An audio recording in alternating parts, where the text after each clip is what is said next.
පාප විපාකයක් එන්න පිටින් සත්තු මරන්න ඕනේ නැහැ මතක තියාගන්න. හිතන්නකෝ ඔබේ කේන්ති පිට කරගෙන ඔබ ගහකට ගැහුවයි කියලා. ඔබ නිකන් තනියෙන් කිව්වයි කියලා තරහ ගිහිල්ලා. කාටවත් බයින්නේ නැහැ. ඔබට කේන්තිම ඔබ කරන්නේ තනියෙන් කියවනවා. අපි තුමු. ඔබට හිතෙන්නේ ඔතනදී පව් සිද්ධ වෙන්නේ නැද්ද? සිද්ධ වෙන්නේ නැද්ද? සිද්ධ වෙනවා අපේ. කර්මපත කියලා කියන්නේ එක කර්ම කියලා කියන තව එකක්. කර්මද රැහෙනට පිටින් කර්ම එකතු වෙන්න කර්මපතයක් වෙන්න ඕනේ නැහැ. කර්මපතයකින් කරන්නේ උප්පත්තිය හදලා දෙන එක.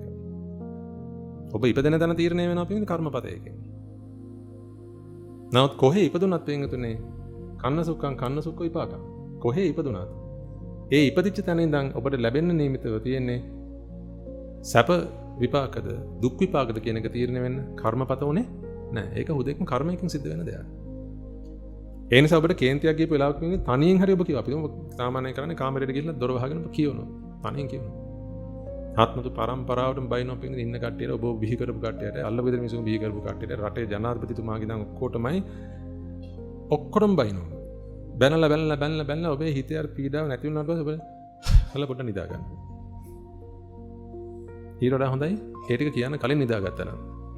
ඔබ නිදාගත්තට පස්සේ බනින්නේ නැහැ නේ ඔබ.